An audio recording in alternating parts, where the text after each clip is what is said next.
إن الحمد لله نحمده ونستعينه ونستغفره ونعوذ بالله من شرور أنفسنا وسيئات أعمالنا من يهده الله فلا مضل له ومن يضلل فلا هادي له وأشهد أن لا إله إلا الله وحده لا شريك له وأشهد أن محمدا عبده ورسوله اللهم صل وسلم وبارك ونعم على سيدنا وإمامنا وقدوتنا محمد وعلى آله وصحبه وسلم تسليما كثيرا أما بعد فالسلام عليكم ورحمة الله وبركاته.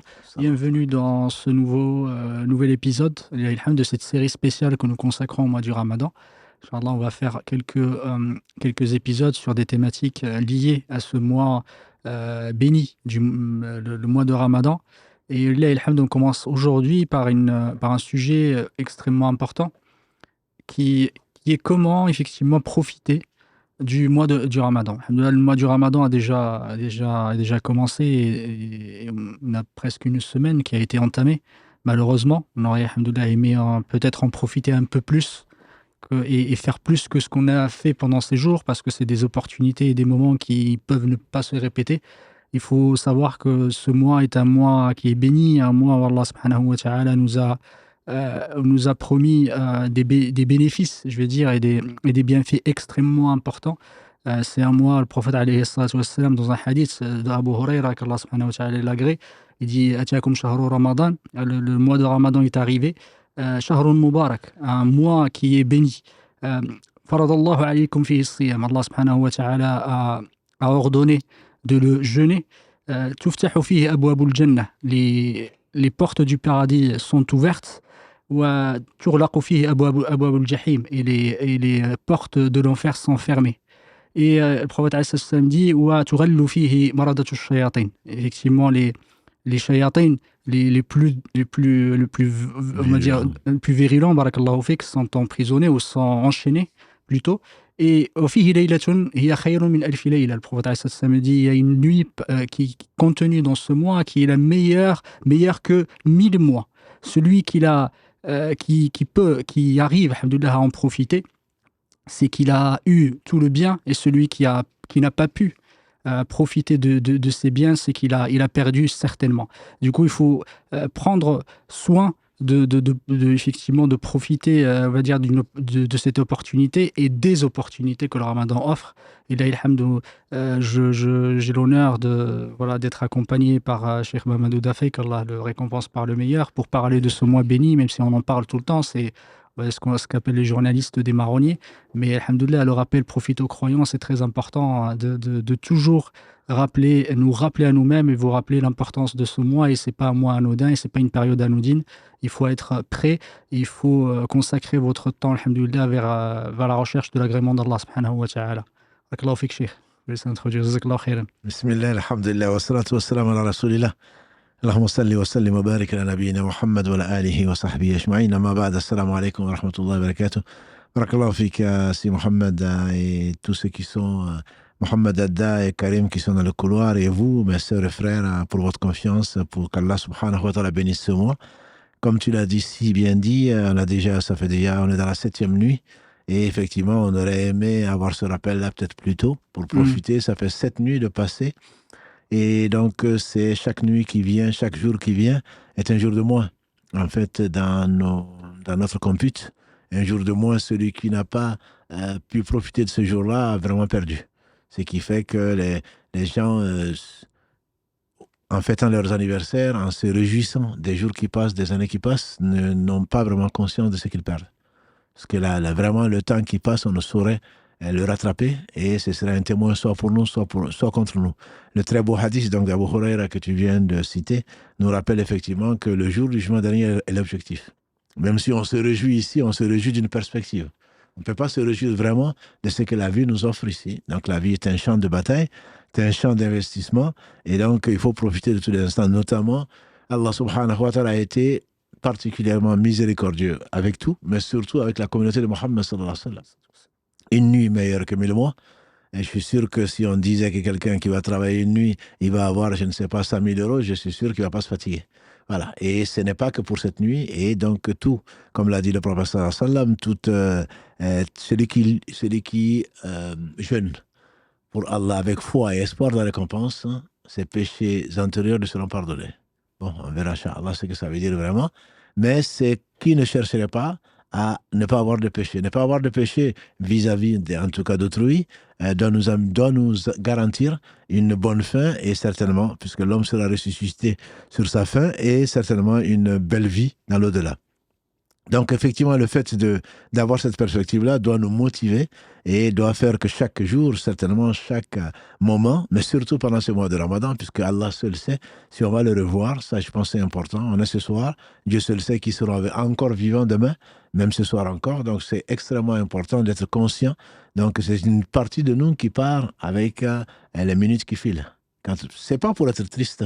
Au contraire, même, je dirais. Au contraire, je disais à un frère hier, quand celui qui est malade, et puis finalement on lui dit, ta fin est proche. Ta fin est proche, au lieu de s'attrister, de passer son temps à pleurer, le réflexe doit être, mais puisqu'elle est proche, je vais essayer au maximum de profiter. Parce que le fait de ne pas profiter, de se morfondre dans sa situation, c'est vraiment que tu ne penses pas qu'après ça, il y aura soit la réjouissance d'Allah subhanahu wa ta'ala, soit le châtiment. Donc c'est le moment où il faut vraiment réaliser que la fin est proche, elle est proche de toute façon, que ce soit demain ou dans 100 ans, elle est toujours proche pour Allah subhanahu wa ta'ala, et qu'Allah bénisse Ibn Omar, qu'Allah l'agrée ainsi que son père, quand le prophète sallam lui a dit soit dans ce bas monde comme un passant ou comme un étranger. Ibn Omar disait, en commentant ce hadith, il disait, quand tu es au matin, n'attends pas le soir. Quand tu es au soir, n'attends pas le matin. Prends pour ta santé, pour quand tu seras malade, et pour ta vie, pour quand tu seras mort. Donc voilà les gens qui ont vraiment compris. Et donc le Ramadan en particulier, comme le hadith le dit, est un moment propice où les portes de l'enfer sont fermées, toutes les portes. Et bien entendu, ça ne veut pas dire que je meurs, je vais me suicider pendant le mois de Ramadan, donc j'irai au paradis. Toutes les portes du paradis sont ouvertes, bien sûr pour le croyant. Pour celui qui ne croit pas, les portes seront toujours fermées, puisqu'Allah a interdit son paradis à celui qui associe quoi que ce soit. Et l'enfer est destiné aux injustes. Donc, quand on dit que toutes les portes de l'enfer sont fermées, il faudrait le comprendre, c'est pour le croyant, c'est celui qui jeûne avec foi et espoir de la récompense. Ce n'est pas celui qui ne croit pas en l'au-delà ou autre chose. Donc, c'est une opportunité extraordinaire et les satans les plus virulents, effectivement, sont enchaînés, on le sent. Et les gens disaient, mais pourquoi on fait encore du mal? Justement parce que si le Ramadan était un mois où tous les satans étaient enchaînés, on n'aurait pas de mérite. On a le mérite en luttant donc contre nos âmes, en luttant contre nos satans. Et donc, c'est vrai qu'ils sont plus affaiblis, on le sent d'ailleurs. Mais sinon, je pense que tout le monde aurait jeûné et il n'y aurait pas eu de mal sur la terre. Et ce n'est pas la sunna d'Allah subhanahu wa ta'ala. Le Ramadan est un mois où nous sommes éprouvés par certainement l'abstinence de la boisson, l'abstinence de la nourriture, des plaisirs sexuels et de tout ce qui rentre le jeûne. Mais il y a justement, s'il n'y avait pas de tentation, si on n'avait pas faim, si on n'avait pas soif, si on n'avait pas envie, il n'y aurait pas eu de mérite. Donc, ce qui fait que, effectivement, le Ramadan est un mois particulier, ce n'est pas un mois sacré, contrairement à ce que beaucoup disent. C'est un mois donc, que Allah a béni, dans laquelle il a mis donc, une nuit meilleure que 1000 mois, qui ont amené d'ailleurs le prophète sallam à passer, quand ceci lui a été révélé, à passer 30 jours en faisant l'atikaf, la retraite spirituelle, la première année où ça a été révélé jusqu'à ce que Allah lui révèle finalement que ce sont les 10 dernières nuits qui sont meilleures que, donc qui contiennent plutôt la nuit qui est meilleure que 1000 mois. Et ceci, encore une fois, je parlais de la communauté de Mohammed sallallahu alayhi wa sallam, Allah nous a vraiment favorisé. Une nuit meilleure que 1000 mois, alors que d'autres qui sont restés, qui sont passés avant nous, je pense au peuple de Nuh, qui est resté 950 années avec son peuple, et donc ils n'ont pas eu cette faveur-là. D'autres qui n'ont pas eu cette faveur, nous, avec une nuit veillée, alors qu'on mange et on boit, la veille d'une seule nuit peut nous procurer une nuit meilleure que 1000 mois. Donc ça, c'est une faveur d'Allah pour laquelle certainement on ne saurait jamais le remercier. Et pour cela donc, parce qu'on veut le pardon de nos péchés, ce sont les péchés qui voilent donc le cœur, ce sont les péchés qui nous amènent, péché sur péché, à faire du mal. Et donc c'est l'occasion, même si toujours il faut demander pardon à Allah, c'est l'occasion donc de se centrer de faire le bilan et de se rappeler tout le mal qu'on a pu faire pour pouvoir pas s'enlever les mains, en tout cas essayer de réparer ce qui est réparable, demander pardon à Allah subhanahu wa ta'ala, c'est certainement le début de la bonne intention qui doit se concrétiser certainement par le retour vers Allah subhanahu wa ta'ala, surtout en ce mois. Une chose qui est bien particulière dans le mois du Ramadan, je pense qu'il y a d'autres éléments, d'autres bienfaits ou d'autres mérites du mois du Ramadan, c'est que c'est le mois du pardon. On rappelle le hadith du prophète alayhi salatu wassalam qui a été rapporté par par Anas ibn Malik, Allah lui fasse miséricorde et qu'il l'agrée, qui a été rapporté aussi dans d'autres versions par Abu Huraira et d'autres, où le prophète alayhi salatu wassalam, un jour, effectivement, il montait sur son minbar, sur le minbar. À la première marche, il a dit Amin. À la deuxième marche, il a dit Amin. À la troisième, il dit Amin. Et là, c'est Sahaba, il dit Ala mada amanta ya Rasulallah. Pourquoi tu as dit Amin? Et le prophète alayhi salatu wassalam, il a dit Jibril est venu et il a fait un dua. Et il m'a dit effectivement, Jibril, il a dit Ragum anf من ذكرت عنده ولم يصلي عليك عليه الصلاة والسلام صلى الله عليه وسلم. Il dit perdre, effectivement, soit perdant ou que perdre celui chez qui effectivement on a mentionné ton nom et qui ne t'a pas béni ou qui n'a pas fait la salat sur toi. Effectivement, il a dit j'ai dit Amin. Le deuxième dua qu'a fait Jibril, il a dit Raguma anf, c'est effectivement que soit perdant celui qui a vécu le Ramadan et qui est sorti par là, qui n'a pas été pardonné.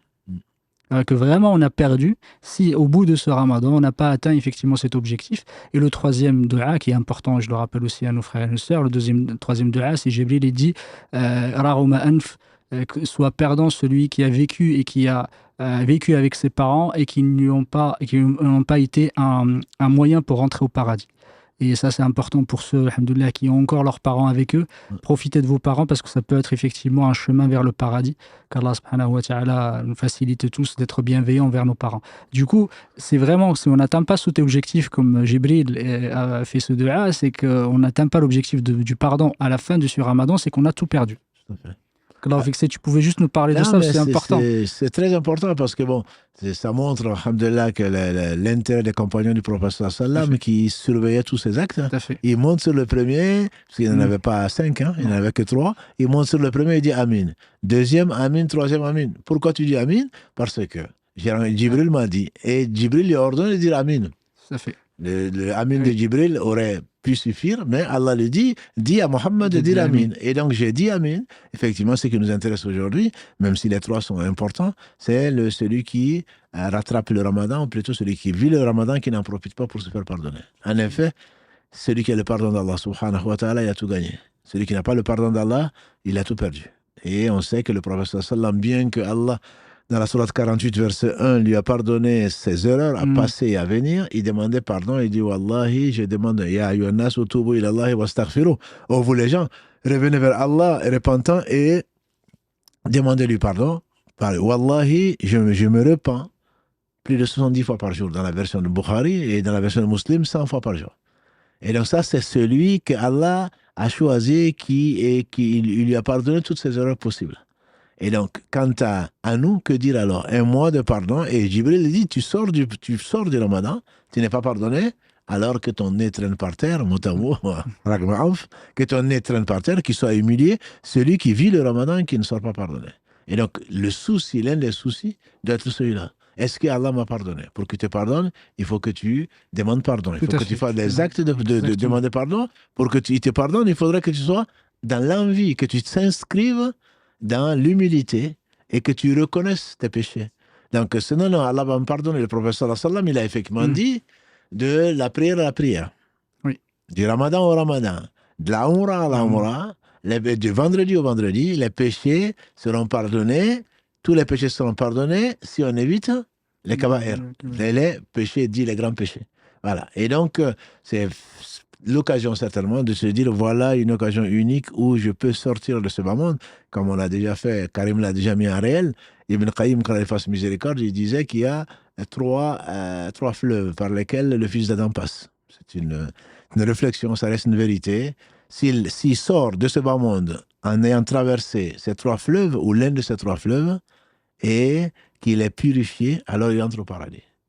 Si malgré ces 3 fleuves, 3 occasions qu'Allah nous donne pour nous pardonner, que malgré cela on n'est pas pardonné, alors on passera par le 4e fleuve qui est l'enfer, que Dieu nous préserve, parce qu'on ne rentre au paradis que les purifiés.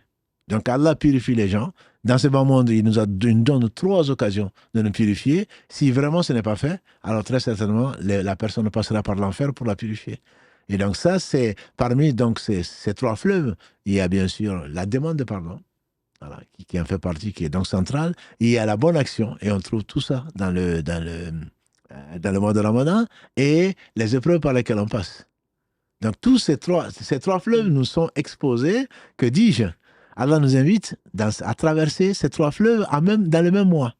Donc la bonne action, c'est alhamdulillah, celui qui s'abstient du boire, du manger, de tout ce qui peut rompre le jeûne. Allah subhanahu wa ta'ala va lui inscrire très certainement ce qu'il comme bonne action. Et comme l'a dit le prophète sallam dans ce hadith Qudsi, en même temps le hadith du prophète sallallahu alayhi wa sallam, les deux sont mélangés. Il a dit que le prophète sallam a dit les actes du fils d'Adam lui appartiennent tous. La bonne action est récompensée de 10 à 700 fois. Et Allah dit sauf le jeûne. Et le jeûne m'appartient. Donc c'est forcément jeûner, comme l'a dit le prophète sallallahu alayhi wa sallam, celui qui jeûne un seul jour pour Allah, Allah éloigne sa face de l'enfer de la distance de 70 années de marche.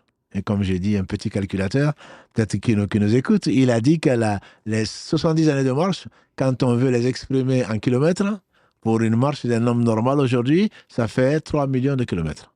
Celui qui jeûne un seul jour pour Allah, il n'a pas dit Ramadan ou pas? Celui qui jeûne un seul jour pour Allah, Allah éloigne sa face de l'enfer de la distance de 70 années de marche. 3 millions de kilomètres. Voilà. Et donc ça, c'est rien qu'à y penser, ça donne envie de jeûner.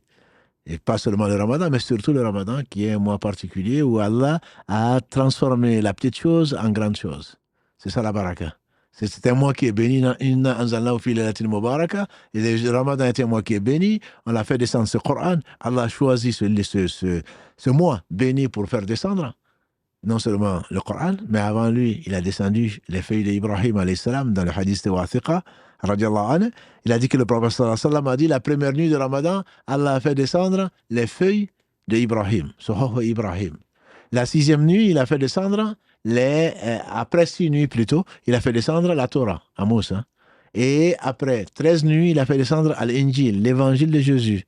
Après 18 nuits, il a fait descendre la Torah, plutôt les psaumes donnés à Daoud alayhi salam. Et après 24 nuits, dans cette version, dans le Musnad de l'imam Ahmad, il a fait descendre le Coran.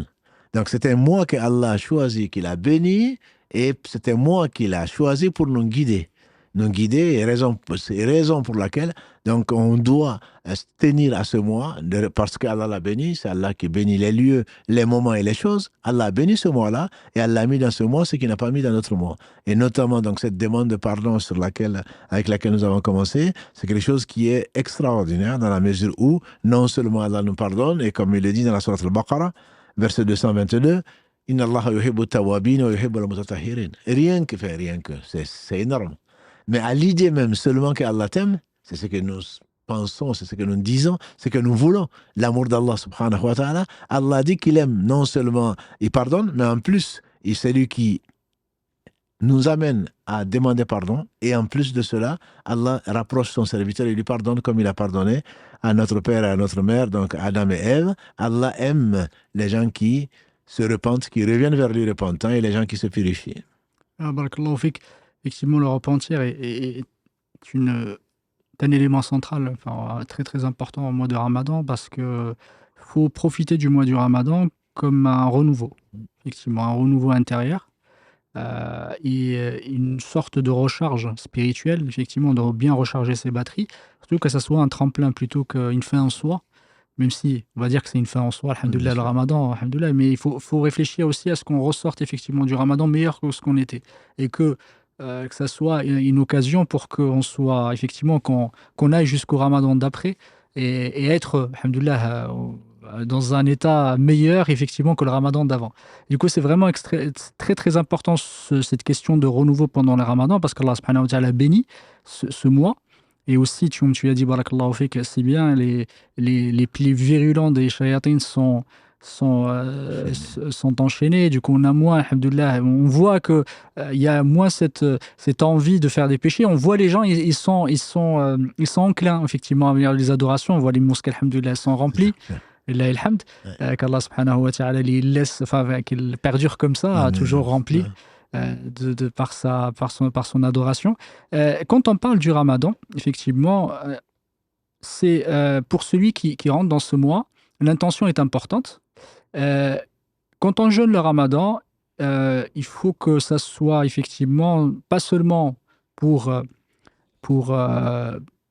ressembler aux autres, mais c'est quand on rentre, on jeûne le ramadan parce qu'on le jeûne pour la face d'Allah subhanahu wa ta'ala, pour Allah seul. Est-ce que tu peux juste nous expliquer, parce que malheureusement on voit beaucoup qui se plaignent à longueur de journée parce qu'ils jeûnent. Ah, je jeûne, moi je suis fatigué, je suis malade, enfin voilà. Ne me parle pas, je suis énervé, etc. Et malheureusement, il y en a beaucoup qui font ça. Il y en a beaucoup aussi qui jeûnent le ramadan la journée et que le soir, ils vont malheureusement à la chicha ou je sais pas où. Du coup, en fait, le ramadan, il faut dire que le ramadan, c'est la journée et le soir. C'est pas que la journée. Absolument. Du coup, La preuve, c'est que la nuit qui vaut mille mois, c'est le c'est ça, soir. c'est le soir. Barakallahu fik. Et ta'ala, alhamdoulilah, qiyam al-layl, c'est le soir. Qu'on fait juste quel état d'esprit le musulman doit aborder effectivement ce mois. C'est un mois, c'est pas, on fait pas le jeûne pour effectivement mincir. Certains, alhamdoulilah, maintenant, il y en a de plus en plus qui font du jeûne intermittent, qui jeûnent Le jeûne parce que médical. le jeûne médical, Tout etc. ça. Et nous, on jeûne pas, on jeûne pas seulement, enfin, on jeûne pas pour ça, C'est ça.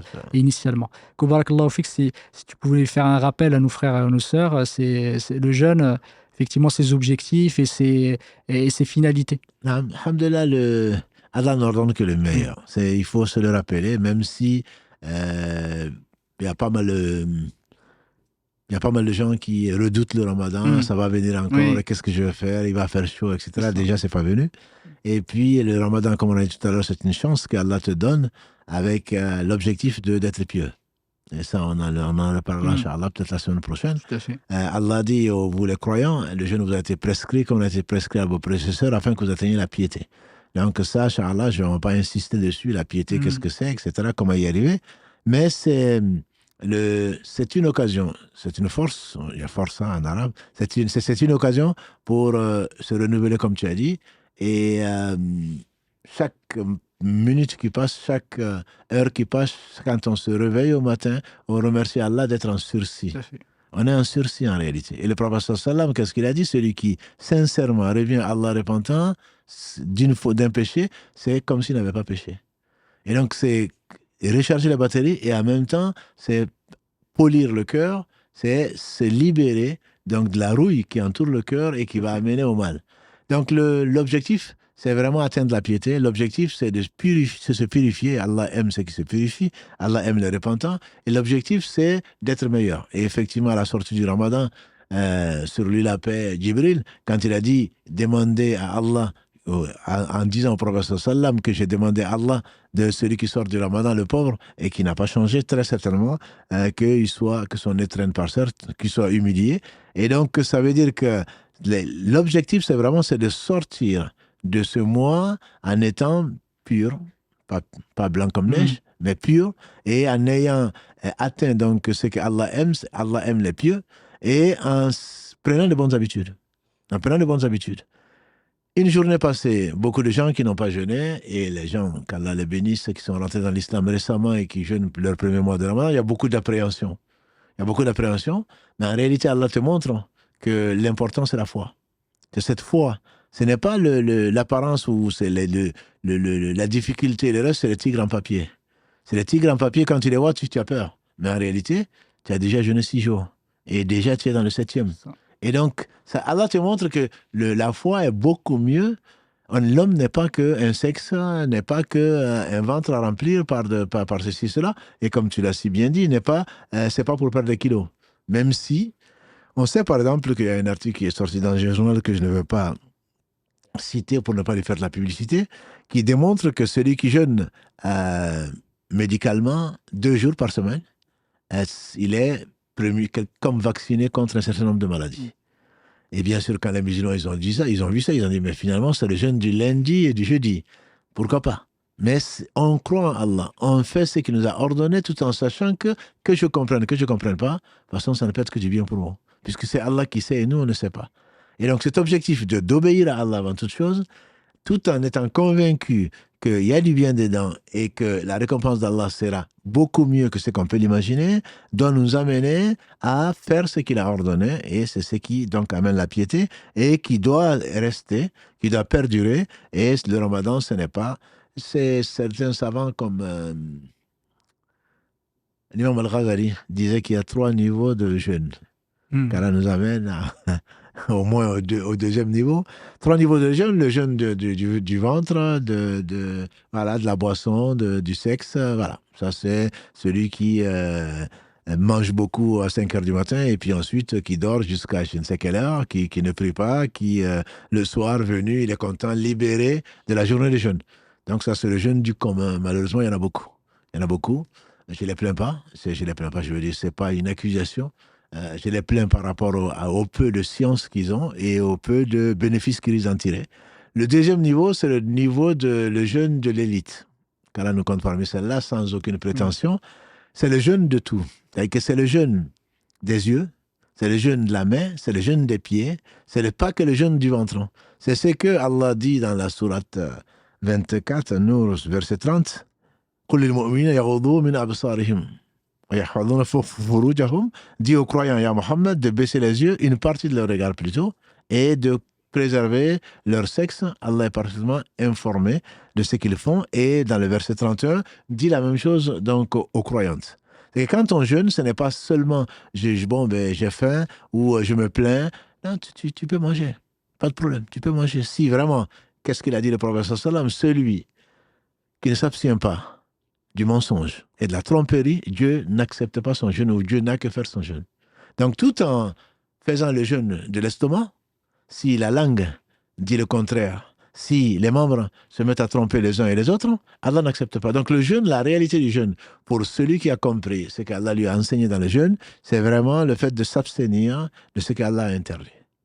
Donc c'est de faire ce qu'Allah aime, notamment visiter, être présent dans ces maisons, faire du bien à ses parents, entre autres, comme tu l'as dit dans le hadith d'Abu Huraira, le fait de lire le Coran pour découvrir pourquoi Allah a fait descendre ce livre, et tous les livres, en tout cas, qui sont cités, les 4 en tout cas qui sont cités dans ce hadith, Allah les a fait descendre pendant le mois de Ramadan. Donc pourquoi il les a fait descendre? Et Allah a tout rassemblé dans le Coran. Et donc lire le Coran, prier la nuit, et en particulier,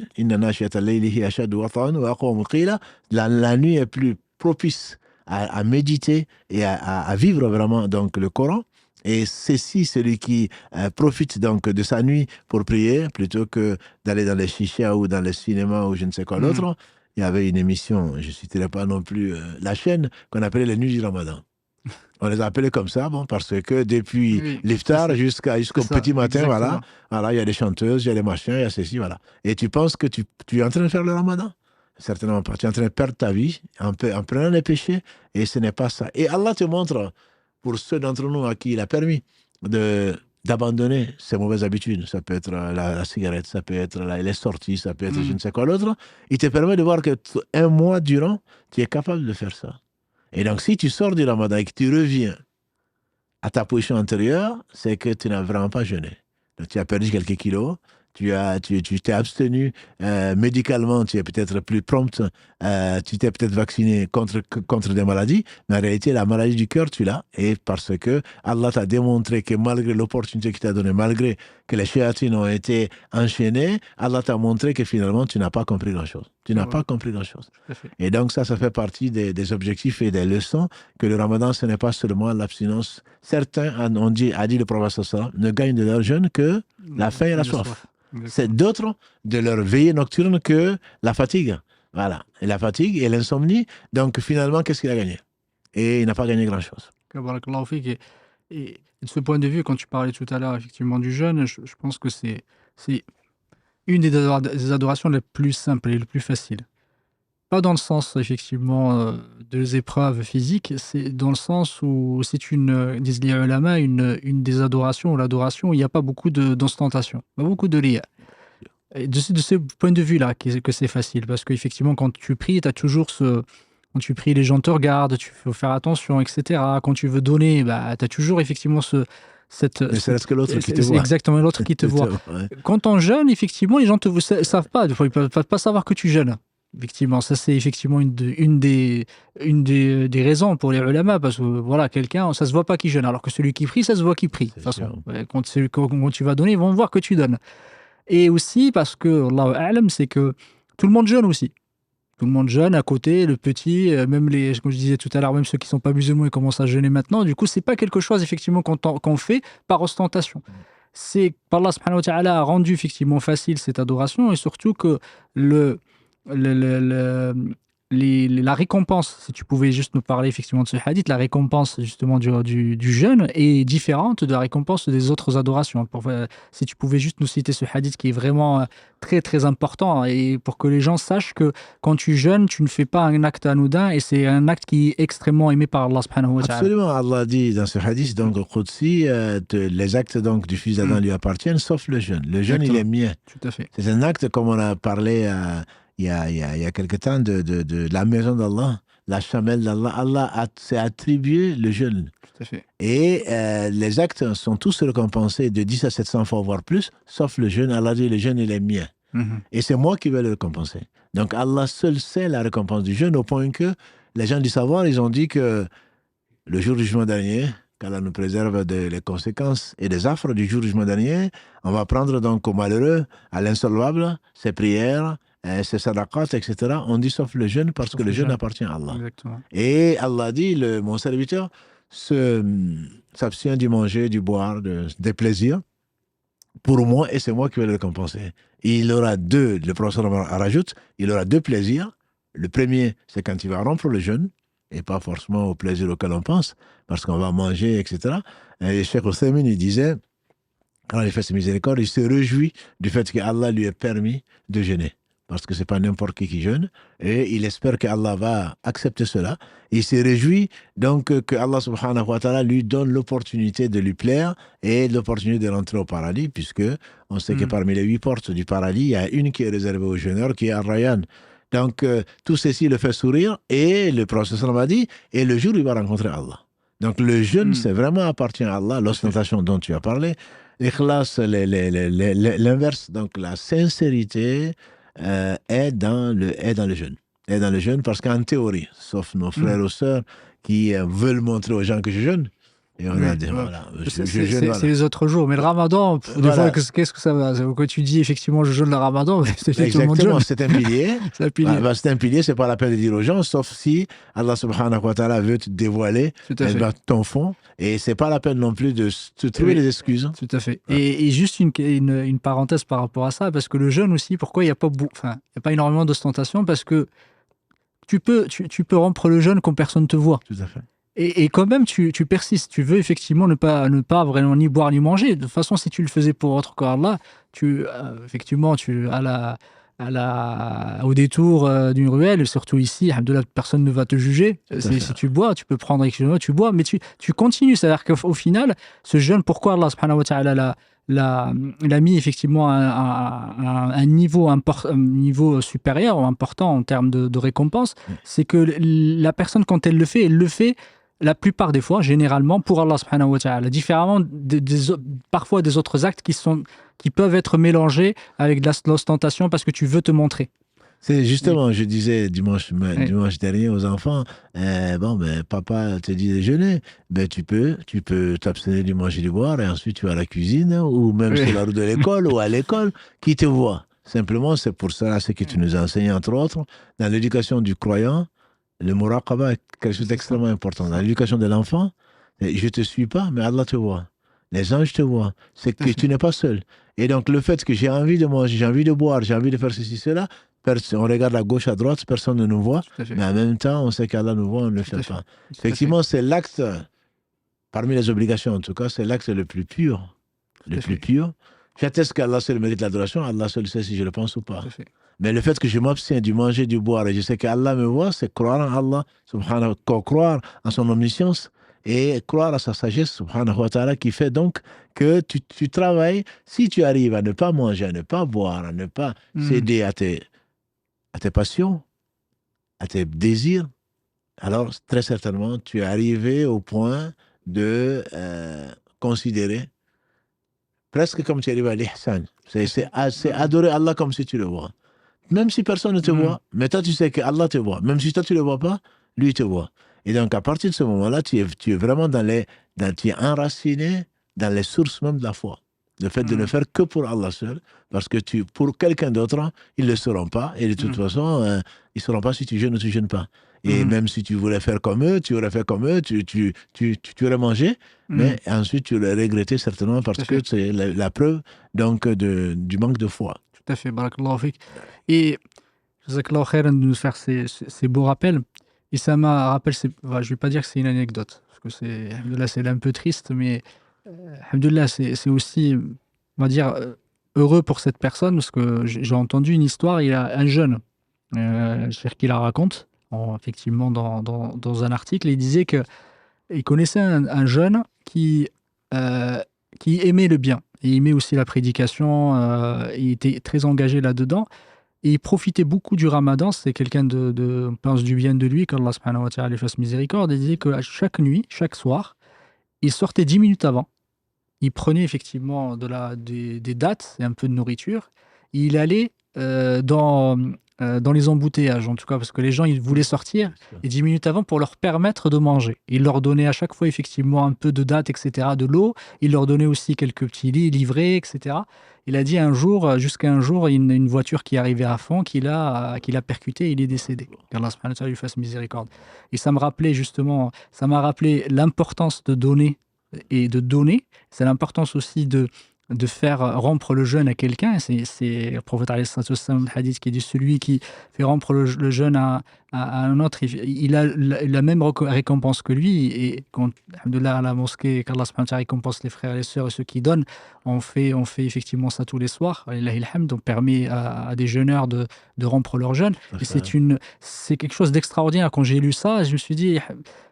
imagine, tu as 300 personnes et tu leur donnes effectivement à jeûner tous les soirs, tu as l'ajr de 300 personnes. Sans rien amoindrir à la récompense de l'autre.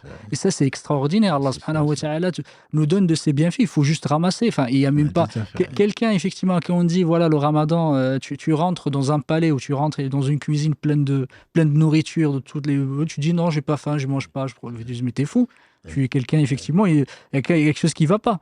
C'est comme le ramadan. Le ramadan, tu rentres, il y a tellement de bienfaits. Et parfois, il y a certains qui sont là, qui font la fine bouche ou font la moue et qui ne profitent pas du ramadan. Et le fait, effectivement, de donner, et qu'Allah subhanahu wa ta'ala fasse miséricorde à ce jeune, et le prophète alayhi salatu wassalam disait qu'Allah subhanahu wa ta'ala, parfois, il utilise les gens. Quand il aime quelqu'un, quand tu veux du bien pour quelqu'un, il l'utilise. Ils lui ont demandé au prophète alayhi salatu wassalam, comment il l'utilise. Il dit le prophète alayhi salatu wassalam, il lui trouve effectivement quelque chose du bien juste avant de mourir. Il le guide vers un acte de bien juste avant de mourir. Et alhamdoulilah, certains, Allah subhanahu wa ta'ala les a guidés et ils sont morts pendant qu'ils font des adorations, qu'Allah nous fasse parmi eux. Alhamdoulilah, amin. Et effectivement, ce mois est vraiment le mois de la générosité, et c'est le mois du don de soi, et le mois de permettre effectivement aux autres de l'entraide. Et si, voilà, qu'Allah fait que tu pouvais nous en parler, ça va être vraiment intéressant de voir pourquoi le ramadan est si important pour le don et la générosité, et qu'est-ce que le croyant doit faire effectivement pendant ce ramadan pour satisfaire effectivement un de ses objectifs, ou un des objectifs du ramadan, qui est la générosité. La générosité, alhamdulillah, Allah est généreux. Allah, c'est le généreux. Oui. Il n'y a pas de bien qui vous arrive si ce n'est de la part d'Allah subhanahu wa ta'ala. Et son prophète sallallahu alayhi wa sallam était l'homme le plus généreux. Comme le dit Ibn Abbas, qu'elle a ainsi que son père. Il dit le prophète sallallahu alayhi wa sallam était l'homme le plus généreux. Il était encore plus généreux pendant le ramadan. Il était plus généreux que le vent qui fusionne donc les nuages pour que Allah en fasse la pluie. Et il était généreux encore donc pendant le mois de Ramadan, surtout quand l'ange Gabriel venait le voir, donc pour réviser le Coran, il venait le voir tous les soirs. Donc le prophète sallallahu n'a jamais, à Ramadan ou en dehors du Ramadan, n'a jamais dit non à quelqu'un qui lui demande. Mais en plus de ça, quelle meilleure générosité que de donner aux gens gratuitement la parole d'Allah subhanahu wa ta'ala. C'est donc d'un point de vue da'wah, comme on le dit, le faisait ce jeune, qu'Allah subhanahu wa ta'ala lui fasse miséricorde. C'est pour ça qu'il faut expliquer à nos femmes, à nos maris, à nos enfants, que c'est parce qu'on les aime qu'on leur enseigne leur bien dans ce moment, dans l'au-delà. Il n'y a pas meilleur cadeau. Le meilleur cadeau pour un père ou pour une mère, c'est d'éduquer un enfant. Donc quand on l'éduque, c'est vraiment par générosité, entre guillemets, par amour. Mais là, d'un point de vue matériel, comme tu l'as bien dit, le prophète sallam a dit que celui qui donne à manger à un jeûneur, donc, il a la récompense sans rien amoindrir à la récompense de la personne. Et ce don-là, disent les savants, ce n'est pas que la nourriture, bien que les gens, ils n'ont pas mangé, ils n'ont pas bu pendant toute une journée, les satisfaire matériellement, on sent la joie que la personne reçoit, on le voit. On le voit là tout à l'heure, une personne que je ne vais pas citer, qui était là donc qui était là, qui ne pouvait pas se déplacer parce qu'elle est handicapée. Le fait de lui amener, quand on lit la joie sur le visage de ces gens-là, et donc faire plaisir à quelqu'un. Et les meilleurs d'entre nous, c'est ceux qui apportent la joie aux créatures d'Allah subhanahu wa ta'ala, qui se mettent à leur service. C'est pour cela la générosité aussi, c'est donner de son temps. Et qu'Allah bénisse tous ces bénévoles dans différents pays, dans différentes, pas seulement mosquées, dans tous les lieux, et on le sent, que ce soit à la Mecque, que ce soit à Médine, que ce soit n'importe. Quand on rentre, on n'a pas besoin d'amener quoi que ce soit à la mosquée, entre autres à la mosquée. Et il y a des généreux, alhamdoulilah, qu'Allah accepte d'eux, et que ce soit pur pour eux, qui invitent. Moi, je me rappelle à Médine pendant le Ramadan, il y avait des racoleurs. Avant d'arriver au Maghreb, à la mosquée, viens avec moi. Bon, on a l'impression qu'ils vont t'arnaquer. Eh bien non, c'est parce que ils sont engagés par des riches propriétaires qui voulaient que tu déjeunes à leur table. Oui. Et la mosquée est pleine de tables et chacun, tu auras au moins 10 invitations et c'est à toi de choisir. Et Allah subhanahu wa ta'ala est celui qui invite donc à la table du miséricordieux et celui qui donne à manger, comme on a dit tout à l'heure, à un jeûneur. Mais il n'y a pas que ça. Le temps, les gens qui le font, les gens qui cuisinent, tout ça c'est la générosité. On donne le temps de sa personne, on donne le matériel, tout ceci fait parler de la générosité. Et comme je l'ai dit tout à l'heure, le prophète sallallahu était l'homme le plus généreux. On ne lui avait jamais rien demandé sans qu'il donne. Et il était capable d'emprunter pour donner aux gens qui n'en avaient pas. Bien qu'il n'était pas, il était très riche de cœur, le prophète sallam n'a rien gardé pour lui-même.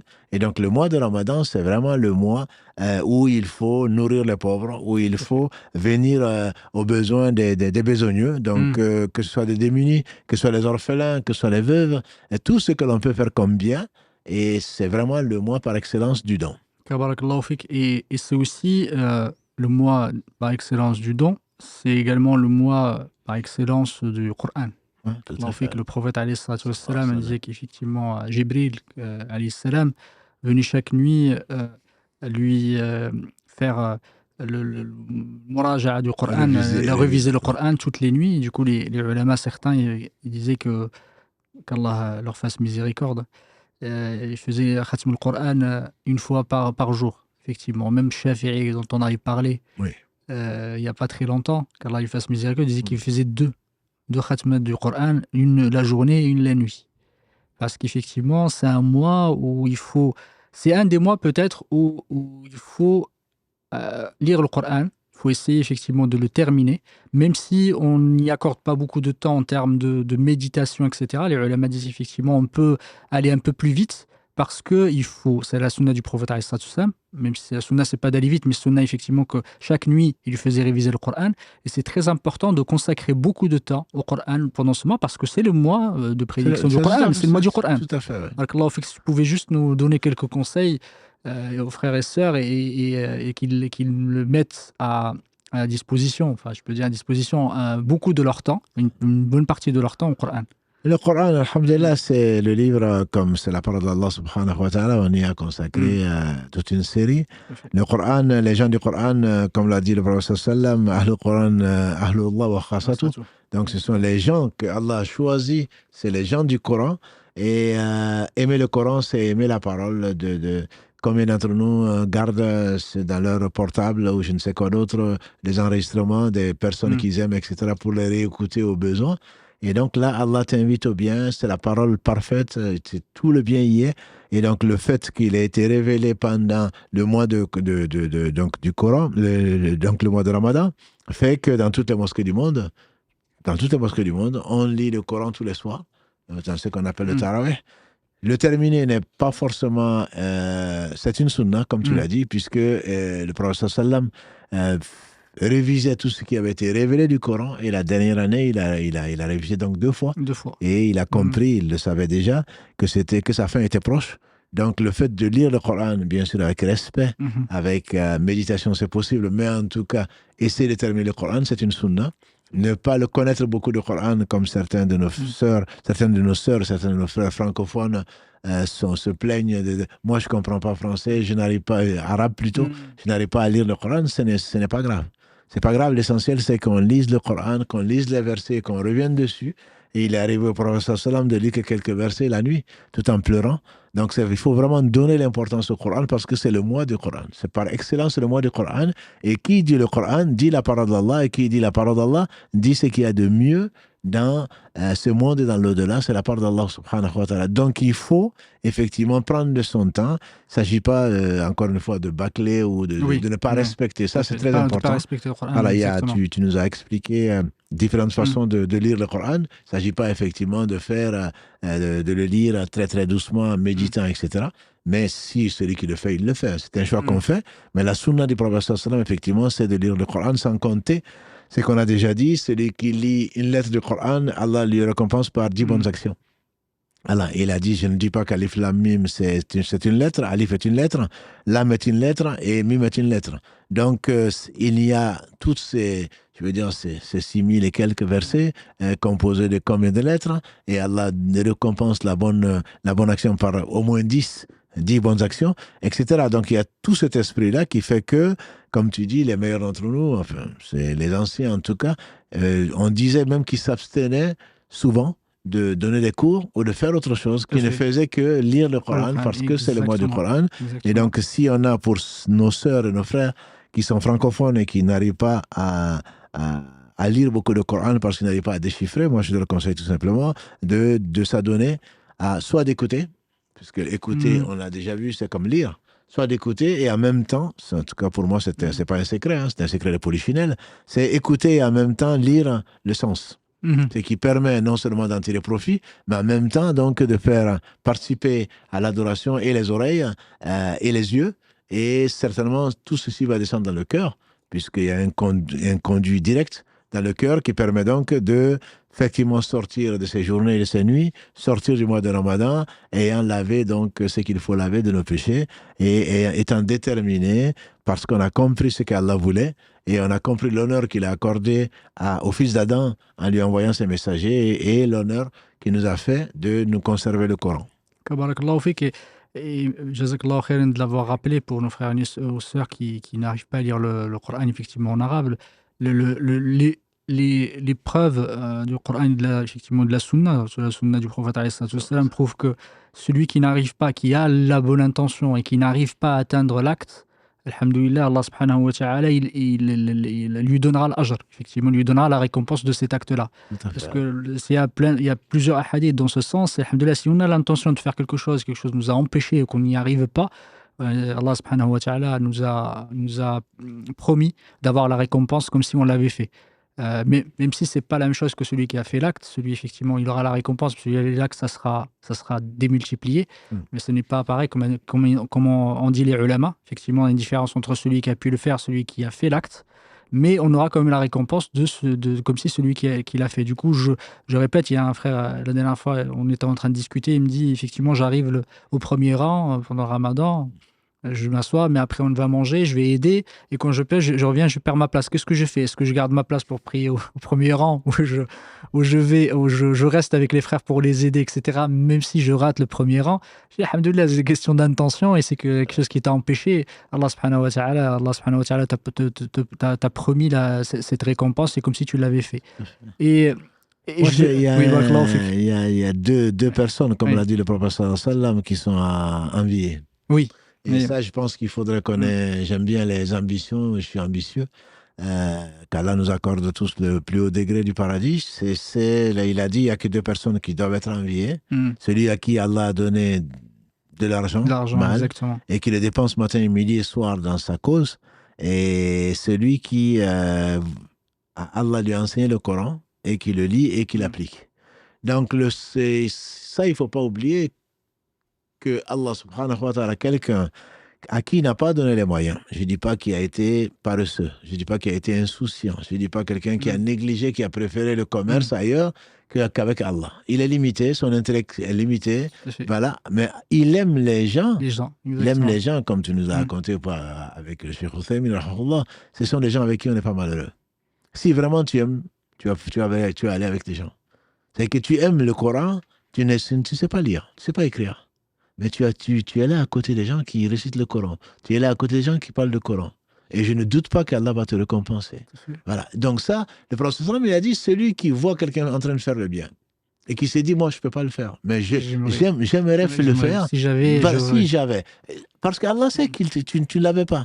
Pas parce que tu n'as pas voulu. Parce que là, il faut pas se mentir. Et moi, j'aimerais faire ça, et puis toi, tu sais que tu aimerais, on te voit bien en train de le faire. Hein. Voilà, donc tu as des métiers dans la vie, eh ben, tu les fais bien. Tu te lèves tôt le matin, tu dors tard pour celle-là. Ah non, mais moi j'aimerais bien aller à la mosquée, mais bon, tu sais, avec la vie, hein, tu as choisi. Voilà, là toi tu ne fais pas partie des gens qui aiment vraiment. Quand tu aimes, tu essayes. Et celui qui essaye, Allah subhanahu wa ta'ala le récompense comme s'il l'a fait. Donc aimer les gens du Coran, aimer les gens, aimer les croyants, aimer le bien, te procure, sans rien amoindrir à ce que la personne a, te procure les mêmes récompenses. Là, je pense qu'il faut quand même voir. Je ne parle pas de celui qui a du mal et qui ne fait pas l'effort, etc. Oui, voilà. Mais je parle de celui qui a empêché de le faire, empêché vraiment de le faire. C'est-à-dire qu'il est en train d'apprendre, mais bon, alhamdoulilah, il n'a pas la même capacité que quelqu'un d'autre. Je ne doute pas de la récompense qu'Allah va lui donner, parce que si vraiment il aime, Allah va le faire aimer les gens qui aiment cela, et il sera très certainement associé à ces gens-là. Barakallahu fik de le rappeler aux frères et sœurs, et surtout rappeler qu'il faut quand même faire un effort. Alhamdulillah, ça c'est important. Allah subhanahu wa ta'ala voit tout, il voit dans les cœurs, et sait celui qui a fait un effort, celui qui ne l'a pas fait. On ne peut pas tricher avec Allah subhanahu wa ta'ala. Que vous faites un effort, même si vous n'y arrivez pas, barakallahu fik. L'intention est importante. C'est là où on dit, l'important, c'est l'intention. C'est pas dans le cas où tu fais n'importe quoi, c'est important, c'est l'intention, alors que tu fais effectivement quelque chose qui est contraire à notre religion, contraire à ce que le prophète, Allah subhanahu wa ta'ala et son prophète nous ont ordonné de faire. Mais là, c'est là où tu dis, il y a l'intention qui compte, parce que tu voulais le faire, mais tu as été empêché. Ou Allah subhanahu wa ta'ala t'a pas donné, comme le hadith que tu as cité, barakallahu fik, le prophète dit des quatre personnes. Celui, il a effectivement du ilm, mais il a pas d'argent. Il a dit, si j'avais de l'argent, j'aurais pu effectivement faire comme celui qui l'a fait, mais il n'a pas d'argent. Allah subhanahu wa ta'ala, voilà, il est pauvre, et Allah subhanahu wa ta'ala lui a pas donné parce qu'il y a une raison. Et que tu nous as rappelé la dernière fois, barakallahu fik, une sagesse, parce que peut-être être riche, ça ne te sied pas, ça ne te va pas. Et il y en a beaucoup, parce que l'argent, c'est une vraie fitna pour certains, et certains arrivent à le gérer, et d'autres n'arrivent pas à le gérer. Et surtout, il faut y voir une chance qu'Allah subhanahu wa ta'ala te donne, ou surtout une miséricorde d'Allah subhanahu wa ta'ala de ne pas t'avoir donné de l'argent. Abdurrahman al-Awf, qui est un des 10 que le prophète sallam, à qui il a annoncer la bonne nouvelle du paradis de la part de notre Seigneur, il a dit, on a résisté aux persécutions, on a résisté à la privation, mais on n'a pas résisté à la richesse que Dieu nous a donnée. Voilà, parce qu'on a l'impression, mais il a de la chance, lui. Il n'est pas éprouvé. Mais si, il est éprouvé. Il est éprouvé par l'argent, il est éprouvé par le temps libre, il est éprouvé par ceci et cela, et simplement par ce qu'il aime, par la santé. Et le reste, mais il n'en a pas profité. Et donc, quand tu es dans la pauvreté, quand tu es dans le dénuement, eh bien, parfois, on est plus pieux, entre guillemets, que quand on a la richesse, puisqu'on oublie. On oublie Dieu. Et quand tu sais qu'il n'y a que Dieu qui puisse venir à ton secours, tu implores Dieu sincèrement. Mais après, tu te dis, bon, si c'est pas ça, j'irai dans tel magasin. Si c'est pas le cas, je vais changer de voiture. Si c'est pas le cas. Donc, c'est pas sur Dieu que tu comptes en général. La richesse, pour qu'un riche rentre au paradis, comme l'a dit le prophète sallallahu alayhi wa sallam, il ne faut pas qu'il arrête de faire ce geste-là. Donner à droite, donner à gauche, donner devant et donner derrière. Donc, c'est vraiment il faut être conscient que tout est épreuve. Un frère m'a dit hier ou avant-hier, il m'a dit, mais comment on fait quand on n'est pas éprouvé? J'ai dit, c'est-à-dire? Il dit, on n'est pas malade. J'ai dit, mais c'est une grosse épreuve. Il me dit, ah bon? J'ai dit, oui. La santé, les biens matériels que tu as, c'est une épreuve. N'envie pas les gens qui sont dans ça. Parce que, même s'ils étaient comme Othman ibn Affan, qu'Allah les agrée, les croyants et pieux et riches, le riche entrera au paradis s'il doit rentrer 500 ans après les pauvres. Voilà, donc c'est une vraie épreuve. une vraie épreuve dans l'au-delà, c'est une vraie épreuve ici-bas. Parce que plus il y en a, plus ils en ont, plus ils sont avares. Plus ils en ont, moins ils ont envie de donner. Voilà, donc c'est pas, on pense qu'on n'est pas éprouvé, en réalité on est éprouvé. Il ne s'agit pas, bien entendu, de dire, ben, moi je suis pauvre, je reste pauvre. Et le croyant fort, comme l'a dit le prophète sallam, est meilleur et plus aimé d'Allah que le croyant faible, mais dans les deux, il y a du bien. Donc le fait d'avoir de quoi dépenser pour Allah subhanahu wa ta'ala, de quoi enseigner, de quoi faire ceci, cela, quand tu es un croyant et que tu es fort, c'est mieux chez Allah et plus aimé chez Allah que celui qui a moins que toi. Mais à condition, bien entendu, que tu sois croyant, que tu sois sincère et que tu saches que c'est une épreuve. Toute la vie est épreuve. Jazakallahu khairan. Effectivement, le temps file, on t'accompagne, qu'Allah te récompense par le Allah meilleur, c'est yafik. très très rapide. On aurait aimé voir beaucoup de choses, il y a beaucoup de choses à voir. Il y a juste voilà, on peut consacrer juste 5 minutes, il y a un élément vraiment important dont avait parlé l'imam al-Ghazali, qu'Allah lui fasse miséricorde, le Ghazali ou le Ghazali, les deux se disent, et il disait qu'effectivement, il y a 3 ennemis principaux de l'humain. Et je pense que ces 3 ennemis-là, il faut absolument les éviter pendant le ramadan. Il a dit le premier, c'est le shaitan. Le deuxième, c'est la nafs al-ammara bis-sou. C'est nafs, effectivement, c'est le nafs, je ne sais pas comment on peut traduire ça, L'âme de la personne. Et le troisième, c'est la dunya, effectivement. Et par le shaitan, on en a parlé tout à l'heure, c'est un ennemi juré. De toute façon, Allah subhanahu wa ta'ala nous l'a dit dans le Coran. Le nafs al-ammara bis-sou, c'est cette âme, effectivement, qui nous ordonne le mal et qui nous pousse, effectivement, à commettre les péchés. Et c'est la passion aussi, la recherche de la passion, la recherche aussi de... Il y a l'ego, il y a beaucoup de choses. Cette nafs est un danger pour nous, qu'il faut qu'on arrive à la dompter. Et le troisième, c'est la dunya. Et dans la dunya, un élément vraiment, malheureusement, qui nous... Parce que la dunya, elle n'est pas totalement maudite ou négative, mais malheureusement, la plupart de ces aspects nous poussent à aimer en fait cette terre et ne pas penser à l'au-delà. Et surtout le fait, l'ajournement, c'est taswif, disent les ulama. Taswif, c'est en fait, tu dis, je laisse ça pour demain, parce que tu as toujours l'espoir de vivre. Tu as toujours l'espoir de dire, voilà, je vais vivre tout le temps. Et quand on regarde, il y en a beaucoup qui ont vécu le ramadan d'avant et qui n'ont pas pu le vivre aujourd'hui. Du coup, ça, c'est vraiment un danger dans la dunya de suivre effectivement, de se dire, j'ai encore le temps, c'est pour demain, oui, j'ai pas fait aujourd'hui, j'ai pas fait tarawih d'aujourd'hui, je le ferai la semaine prochaine, etc. Et ça, malheureusement, c'est un danger qui nous guette. Il faut qu'on fasse attention à ça. Si tu pouvais juste peut-être faire un petit rappel à nos frères et nos sœurs, c'est et ça c'est vraiment important, il faut accourir, il faut vraiment aller rechercher et se dire, comme tu as dit si bien au départ, quand on fait quelque chose, il faut quand on prie par exemple, on prie comme si on allait mourir. Quand on n'est pas, effectivement, quand on fait quelque chose, c'est comme si vraiment on ne pense pas à vivre éternellement et que peut-être qu'on aura un accident dans 2 minutes, on ne sait pas. Du coup, il faut profiter surtout le mois de Ramadan. Non, mais effectivement, le hadith d'Ibn Omar dont on a parlé, quand tu es au matin, n'attends pas le soir, quand tu es au soir, n'attends pas le matin, c'est ceux qui sont conscients que le temps qui file, c'est leur vie qui file. Et donc, avoir raté une raka'a, avoir raté un soujoud, avoir raté ceci, cela, c'est quelqu'un qui disait, si aujourd'hui tu fais ton bilan et puis finalement, il te manque, ou tu cherches 500 € ou 1000 € et puis qu'il manque à ton argent. Tu vas dire Inna lillahi wa inna ilayhi raji'un. Où est-ce que ça se trouve? Même dans ta prière, tu vas chercher partout. Est-ce que ce n'est pas sous la natte, etc. Mais quand tu perds 10 minutes, tu perds une après-midi, tu perds une raka, tu te dis mais c'est pas grave. Oui. Oui, c'est pas grave. Ça, je vais le rattraper. Quand le temps perdu ne se rattrape pas, dit le proverbe. Et c'est vrai que ça ne se rattrape pas. Et donc, c'est pour te rappeler, pour le hadith que tu connais, les 2 compagnons du prophète sallam, un est mort dans le djihad et l'autre est mort 1 an plus tard sur son lit, entre guillemets. Et quelqu'un les a vus en rêve. Il les a vus en rêve et il a été étonné de voir que celui qui est mort sur son lit est rentré au paradis avant celui qui est mort au djihad. Ils ont été raconter ça au prophète sallam qui leur a dit, ça vous étonne? Il dit oui. Il dit, mais il a fait comme les prières, il a fait comme les jeûnes, etc. Donc, c'est le meilleur d'entre nous, disait Abu Bakr, que le prophète sallam a dit, le meilleur d'entre nous, c'est celui qui vit longtemps dans les bonnes œuvres. Tout à fait. Et le pire d'entre nous, c'est celui qui vit longtemps dans les mauvaises œuvres. Donc, c'est qu'un temps qui passe, une nuit qui passe, quelqu'un qui a un jour de plus que toi a eu plus d'opportunités que toi pour entrer au paradis. Et donc, celui qui a eu 2 rakats, on dit ça souvent, hein, on vient à la mosquée, ah, mais j'ai rattrapé la prière, moi j'ai eu 1 raka. Et celui qui a eu les 4 ans. Voilà. Donc, nous, on se contente de peu. On se contente de peu et ce peu-là ne suffira pas. On sait que même beaucoup ne suffira pas, mais ne parlons pas du peu. Donc, il faudrait vraiment. Si tu arrives, comme le dit ce frère-là, il vient au premier rang, c'est pas celui dont tu parles, il vient au premier rang et il trouve que c'est plein. Et donc, il est triste. Parce que la prière au premier rang, pour un homme, ça n'a pas d'équivalent. C'est le meilleur rang. Et donc, il s'est dit, j'ai raté l'occasion.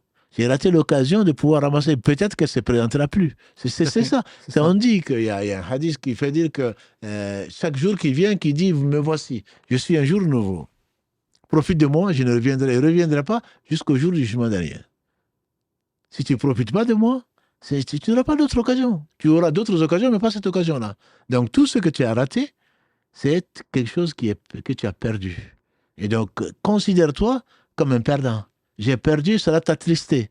Nous, non, c'est pas grave. Je le ferai le ramadan prochain. Non, il y a beaucoup d'autres ramadans, il y a d'autres jours. Je vais le rattraper. C'est une ambition, ça, je vais le rattraper. Et quelqu'un qui a une première session dans un examen, celui qui a une deuxième session, si elle lui permet d'avoir une deuxième session, c'est pas sûr qu'il va la réussir. Hein. Comme tu as raté la première session, je crains que tu rates la deuxième. Et voilà. Donc, il faut, encore une fois, je parle d'ambition, il faut être ambitieux. Il faut vouloir la première session et avec mention. Voilà. Donc, si on n'a pas fait cette première session, on doit compenser. Et certains, les compagnons du prophète sallam, quand ils avaient raté la prière en groupe, ou même le premier rang, ou le premier takbir, ils passaient la nuit à prier pour dompter justement cette âme qui les a empêchés, soit à cause du jardin, soit à cause d'une occupation qui était futile, qui les a empêchés d'avoir plus. Et bien, si c'est comme ça, puisque tu m'as empêché de venir à la mosquée à l'heure, eh bien, ce soir, tu ne vas pas dormir. Voilà. Et ils se le disent à eux-mêmes et ils prient jusqu'à ce que, pas qu'ils compensent. Et ils demandent, ils pleurent sur leur péché, ils demandent pardon à Allah jusqu'à ce que Allah subhanahu wa ta'ala les apaise. Voilà. Donc quand on rate quelque chose, il faut absolument essayer de compenser. On ne peut pas compenser. Ce qui est le temps perdu ne se rattrape pas. Dit le proverbe, il a bien raison. Donc quand on rate une occasion, il faudrait profiter de l'occasion qui vient immédiatement et ne pas remettre à demain. Le proverbe dit encore, qui remet à demain trouvera malheur en chemin. Tout à fait. Je trouve, j'aime beaucoup les proverbes, mais c'est vrai, je remets à demain, ben, tu trouveras malheur en chemin. Ça, c'est sûr.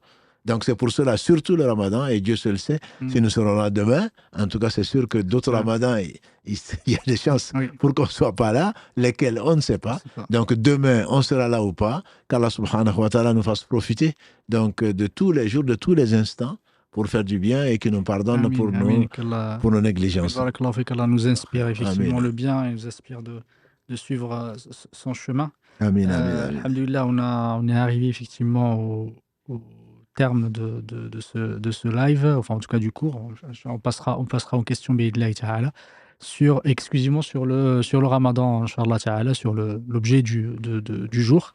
Du coup, on n'acceptera pas d'autres questions sur d'autres sujets. On a, alhamdoulilah, une session le lundi qui est maintenue pendant le ramadan, durant laquelle Cheikh répond effectivement à vos questions quotidiennes. Du coup, n'hésitez pas à appeler le lundi, mais aujourd'hui, on se contente seulement des questions relatives au thème du jour. Barakallahu fikum. Barakallahu fik. Barakallahu fik, Cheikh Mohamed, pour ce partage. Barakallahu fikum à toutes et à tous qui nous suivent. Ramadan Mubarak, même si, alhamdoulilah, ça fait déjà pratiquement 7 jours que nous avons commencé. Il y a effectivement pas mal de questions sur le sujet. Il y a déjà pas mal d'appels. Karim me dit, on prend les appels en premier parce qu'il y a des gens qui attendent, alhamdoulilah. Donc, soyez un peu patients parce qu'il y a aussi beaucoup de questions écrites et on fera en sorte de permuter entre les questions écrites et les questions des appels, Inch'Allah. Mohamed Chir, la première question que je vais vous poser, c'est une question qu'on a déjà traitée à plusieurs reprises, mais je pense que c'est peut-être un bon moment de le rappeler, vu le mois béni que nous vivons. C'est la question dont vous avez parlé de l'importance de lire le Coran pendant le mois du Ramadan. Donc la question qui revient très souvent, c'est peut-on lire le Coran en français ou traduit dans une autre langue? Est-ce qu'on a les mêmes récompenses? Et est-ce que réciter le Coran parce qu'on l'a appris en écoutant un audio, sans forcément comprendre le sens en arabe, c'est aussi bénéfique. Là, on l'a dit, c'est bénéfique, bien entendu. Allah subhanahu wa ta'ala, c'est sa parole. Donc, le fait de le réciter même sans le comprendre procure au moins pour chaque lettre lue 10 bonnes actions, comme l'a dit le prophète sallallahu alayhi wa sallam. Le comprendre ou ne pas le comprendre. Mais il est évident qu'en le comprenant, ça rentre plus facilement. Il est évident qu'en le comprenant, on lui donne plus de sens. Il est évident qu'en le comprenant, on en profite plus. Mais ce n'est pas forcément les Arabes qui en profitent plus. Ce que je veux dire, c'est que c'est vraiment ouvrir son cœur, aller rechercher dans le Coran ce pourquoi il a été révélé, c'est une guidée. Donc Allah dit dans le verset 185 de la sourate Al-Baqarah, c'est pendant le mois de Ramadan que le Coran a été révélé comme guidée pour les gens. Si tu vas chercher la guidée dedans, tu vas la trouver. Tu vas chercher la guérison, tu vas la trouver. Si tu vas chercher la miséricorde, tu vas la trouver. Donc pour cela, il nous est demandé de lire le Coran en le comprenant si on peut. Si on ne peut pas, ce que je conseille à toutes mes sœurs et à tous mes frères, et moi j'en ai vraiment profité grâce à Allah subhanahu wa ta'ala, c'est si on ne comprend pas, c'est de l'écouter et de voir en même temps le sens. Donc ça aide à ce que ça pénètre donc la profondeur du cœur et qu'on en ressorte avec des larmes, avec un cœur purifié, avec une détermination, avec une voie tracée qui est la voie droite d'Allah subhanahu wa ta'ala. Donc voilà, se contenter de l'un ou l'autre, mais moi je ne comprends pas arabe, donc je vais lire la traduction française, c'est une bonne chose. C'est une bonne chose, mais il y a mieux. Moi, quand il y a mieux, il faut faire mieux. Il y a mieux, c'est vraiment d'aller dans la parole d'Allah qui est intraduisible et d'essayer de comprendre en même temps, certainement, celui qui va avec cette intention-là, Allah va lui donner ce qu'il n'a pas donné à quelqu'un d'autre. Je vous propose de prendre un premier appel, Inch'Allah. Allô, salam alaikum. Wa alaikum salam. Vous êtes en direct, on vous écoute, Inch'Allah. Ah, ok. Du coup, salam alaikum. Merci pour tout ce que vous faites pour nous. Qu'Allah vous récompense, Amin. Moi, j'avais une petite question. C'était de savoir comment on fait, parce que je sais qu'il faut beaucoup invoquer Allah et c'est Allah qui accorde la guidée à toute personne. Mais comment on fait en fait pour rester assidu après le Ramadan? Parce que pendant le Ramadan, on essaye d'appliquer ce qu'on a fait pendant le Ramadan, c'est-à-dire des objectifs, d'essayer de respecter ce qu'on a listé. Mais souvent, c'est pas facile. Et des fois, il y a des épreuves qui viennent rentrer en jeu. Donc, je ne sais pas si vous avez des astuces ou... Je sais qu'il faut beaucoup invoquer Allah, mais mis à part ça, qu'est-ce qu'on pourrait faire justement pour nous, nos familles, nos proches, qu'on puisse avancer ensemble et continuer sur ce qu'on a fait pendant Ramadan, continuer sur cette lancée en fait. Alhamdulillah, c'est ce qu'on va aborder peut-être la semaine prochaine, Inch'Allah. Et bon, la question est toujours bonne. On n'est pas encore à la fin du Ramadan, mais justement, quand on a appris pourquoi l'examen se fait à la fin. L'examen se fait à la fin parce qu'on a accumulé un certain nombre de données. Et donc, ensuite, on va tester si vraiment on les a comprises ou pas. Et donc, si vraiment ces choses sont rentrées dans le cœur, si ce n'est pas que de l'administratif, si on n'est pas satisfait de soi seulement parce qu'on a lu le Coran 10 fois, on a fait ceci et cela, ben Allah va nous exposer à des situations. Et donc, on verra si effectivement notre mois de Ramadan a servi à quelque chose. On doit être plus patient, on doit être plus heureux, on doit être plus généreux, on doit être plus... Parce que pendant le Ramadan, on a essayé de faire ça. Et c'est que Allah aime le plus, comme l'a dit le prophète sallallahu alayhi wa sallam, c'est qu'il dure même si c'est peu. Donc, on a un programme.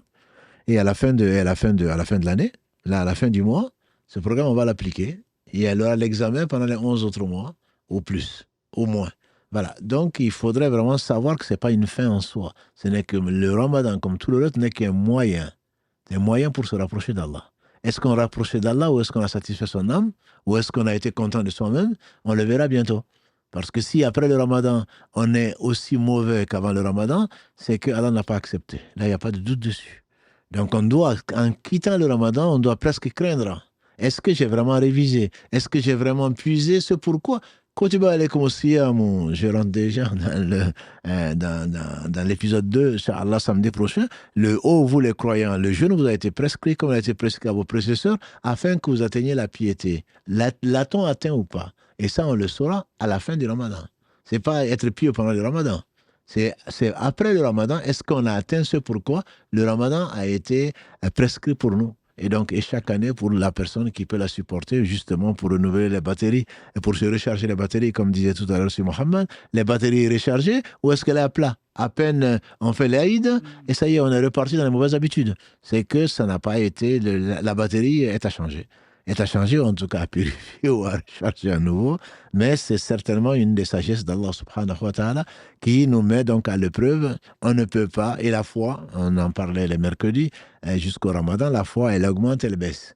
Voilà. Donc il y a des moments où, alhamdulillah, on se sent aussi bien que pendant le ramadan, et puis il y a des moments, mais on oublie qu'on a fait le ramadan. Et donc là, ça nous ramène à la dure réalité que la foi, il faut la maintenir. Et les compagnons du prophète sallallahu alayhi wa sallam disaient parfois, viens, on va adorer Allah pendant 1 heure. Pourtant, on l'adore tout le temps. Mais c'est pour se rappeler, pour recharger les batteries, pour atteindre la piété, se rapprocher d'Allah, grâce à Allah. Ça, il ne faudrait pas l'oublier. Ce n'est pas le ramadan qui va faire de nous des pieux. C'est Allah qui recrute parmi nous des pieux.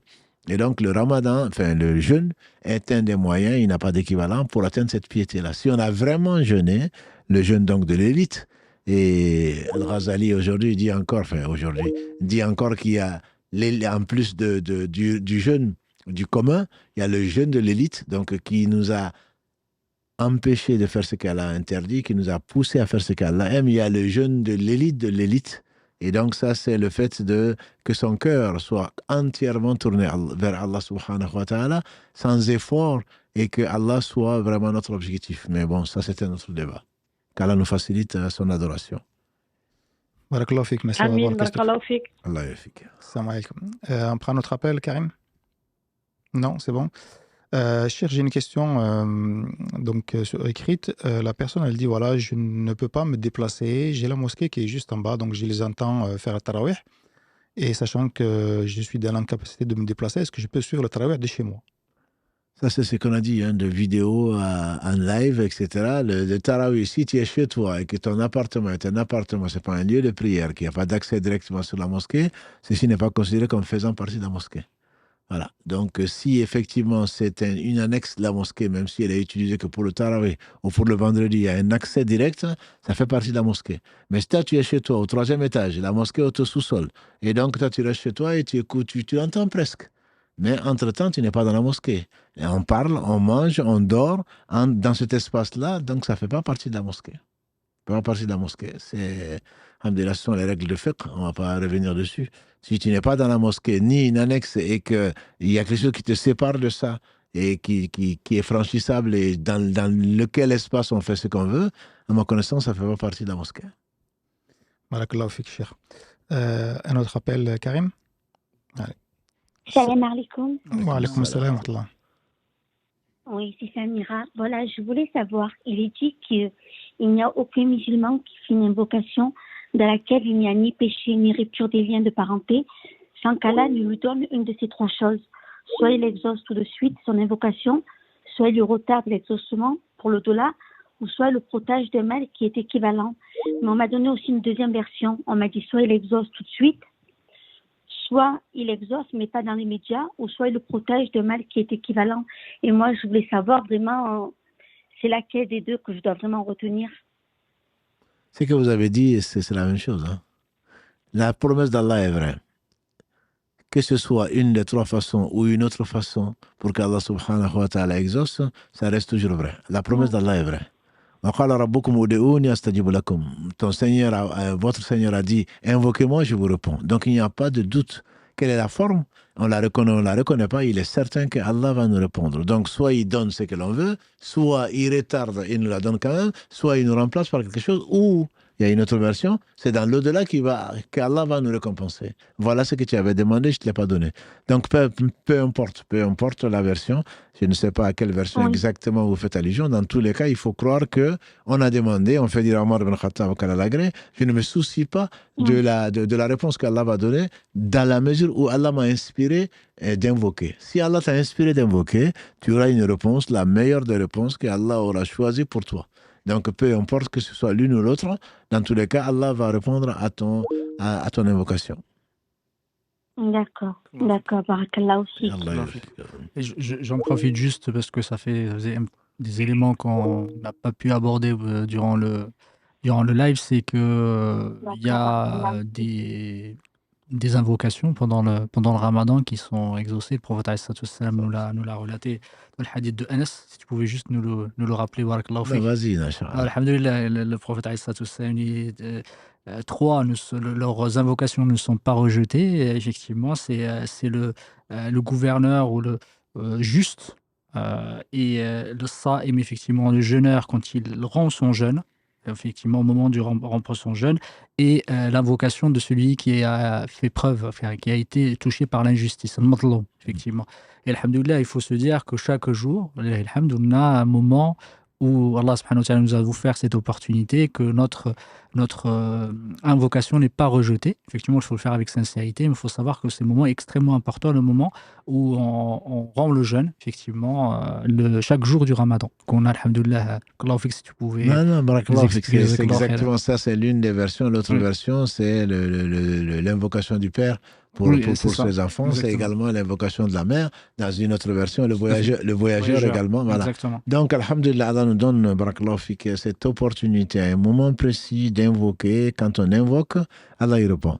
Donc, on a cette opportunité pendant 30 jours ou 29 jours, mais également dans une version du hadith, et que j'ai même relu hier ou aujourd'hui, qui dit que, en fait, l'invocation du jeûneur n'est pas seulement qu'à ce moment-là. Oui. Donc, il y a également cette version-là, cette compréhension en tout cas, même s'il n'était qu'à ce moment-là, ça aurait suffi, ça aurait motivé pour arriver jusqu'au Maghreb et demander à Allah subhanahu wa ta'ala son agrément, son paradis, sa satisfaction, tout ce que l'on veut demander. Effectivement, c'est une opportunité unique, en tout cas dans l'année, bien que dans le sous-jour, on est proche d'Allah, après le tahiyya, après le tashahhud, on est proche d'Allah, quand il pleut, quand on entend un coq chanter, quand il pleut, etc. Donc il y a beaucoup de moments entre l'adhan et l'iqama où l'invocation est exaucée, mais effectivement, ça c'est un moment unique qui est propre aux jeûneurs, et barakallahu fik de le rappeler. Donc, on prend un autre appel, Karim, Inch'Allah. Vas-y. Allô, salam alaikum. Allô, assalamu alaikum. Je voudrais poser une question, mais c'est pas en lien avec le ramadan. Est-ce que je peux? Alors, on vous donne rendez-vous lundi, Inch'Allah. D'accord. Après, vous pouvez profiter du moment pour poser une question sur le ramadan. Exactement. Alhamdoulilah. Alors, je voulais savoir par rapport au fait, pour les gens qui n'ont pas rattrapé, admettons, leur jeûne avant ce mois de Ramadan. Enfin, je sais qu'il faut nourrir des pauvres ou des orphelins pour pouvoir ensuite rattraper ces jeûnes. On a pas mal de sites internet où on peut donner de l'argent. Est-ce que c'est valable par ce moyen-là de nourrir un pauvre si on n'a pas si on croise pas de pauvres là où on vit, après de pouvoir rattraper nos jeûnes qu'on n'a pas fait? Alhamdulillah. Il faut savoir que ne pas rattraper le jeûne avant le ramadan, c'est un péché. Sauf pour celui qui n'a pas eu la capacité parce qu'il était malade ou qui a oublié, qui a été empêché. Donc il ne faudrait pas penser que je rattrape. C'est ce que je reproche souvent à nos frères et nos sœurs, je rattrape la prière. Voilà, je rattrape le jeûne. Il faudrait vraiment avoir une excuse. Et pour la prière, on le sait, c'est le sommeil, c'est l'oubli. Pour le jeûne, c'est la maladie, c'est des choses qui t'ont empêché vraiment de le faire. Après, dire, bon, non, moi j'ai rattrapé mon jour. Si tu l'as rattrapé, alors qu'en réalité, le ramadan est rentré, c'est quand même un péché. Donc, ce que je dis, je réponds souvent à mes sœurs, en particulier, c'est que avant tout, c'est le repentir. C'est-à-dire, c'est regretter d'avoir fait ce péché-là, d'avoir négligé ce qui est important pour nous, pas pour Allah, et décider de ne plus jamais se faire prendre. Et ensuite, effectivement, on doit jeûner ce jour-là si on peut. Si le ramadan n'est pas déjà rentré. S'il est rentré, on doit, parce qu'on a négligé, sauf, encore une fois, j'ai dit maladie ou oubli, si on pouvait le faire, qu'on l'a négligé, qu'on l'a mis, comme tu l'as dit tout à l'heure, c'est Mohamed, je le ferai ça demain, jusqu'à finalement le ramadan rentre, je n'ai pas pu le faire. Et donc, ça, il faudrait nourrir un pauvre comme compensation, et ensuite, il faut rattraper le jeûne. Voilà. C'est pas parce que j'ai nourri un pauvre, bon, moi, j'ai pas pu jeûner. J'avais 10 jours, finalement, j'en ai jeûné 9, il m'en reste 2, bon, je vais nourrir 2 pauvres. Ou cette sœur, on en a parlé la semaine dernière peut-être, qui dit, non, mais là, c'est trop dur, là, j'ai beaucoup de jours. Là, avant le prochain Ramadan, je ne pourrai pas jeûner, donc je vais nourrir un pauvre. Non, c'est pas comme ça que ça se passe. C'est pas comme ça que ça se passe. Allah n'a pas besoin de toi, ni de moi, ni de personne. Il t'a dit de jeûner pour ton bien. Tu n'as pas voulu le faire, mais ne le fais pas si tu veux. Donc là, il faut nourrir un pauvre pour des signes de ton repentir et ensuite, il faut rendre ce jour-là. Après, pour répondre à ta question, ma soeur, si tu ne trouves pas, il faut nourrir un pauvre et l'avis majoritaire, et probablement l'avis le plus fort, c'est de nourrir un pauvre, c'est-à-dire de donner à manger et avec, tu peux faire la cuisine et donner à manger à un pauvre si tu connais.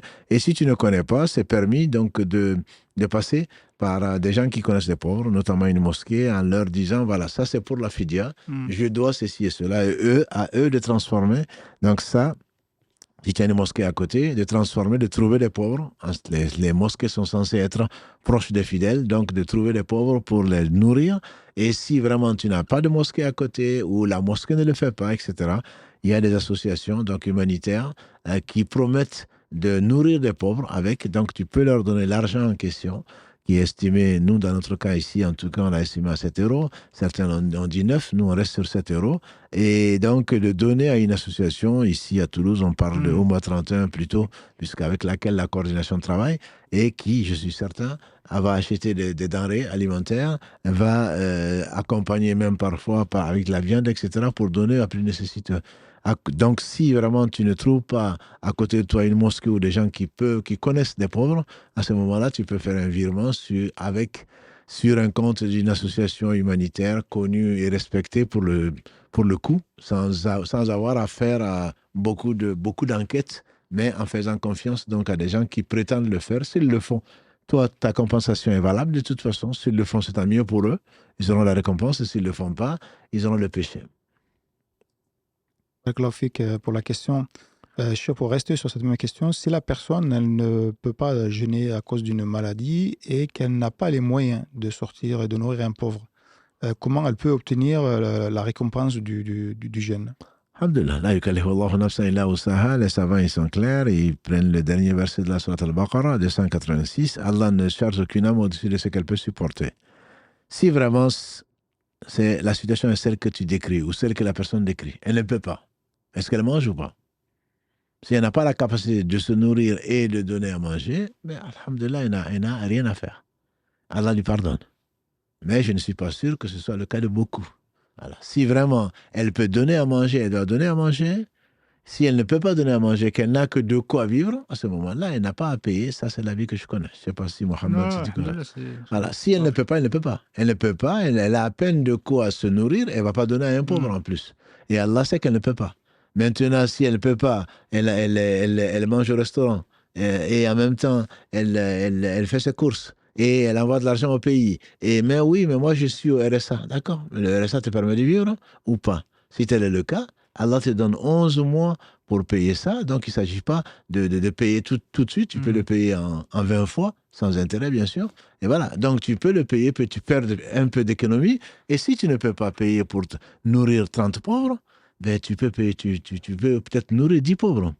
Et si tu ne peux pas donner à chacun 7 euros, l'équivalent, je veux dire, je ne parle pas de l'argent, si tu ne peux pas nourrir chacun avec un plat, peut-être que tu peux donner la moitié d'un plat.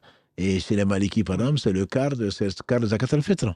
Voilà, donc sans tomber dans ces mesures administratives, au moins tu peux donner à manger à un pauvre, même si c'est une baguette de pain. Voilà. Donc, si tu ne peux pas, tu ne peux pas. Là, il n'y a pas de souci. Alhamdulillah, Allah est généreux et il sait que tu ne peux pas. Il t'a éprouvé et là, tu n'as pas de souci. Mais est-ce que vraiment tu ne peux pas? Ça, c'est la question que tu dois te poser. Effectivement, c'est très peu que je suis make comme tu as dit, c'est un mood.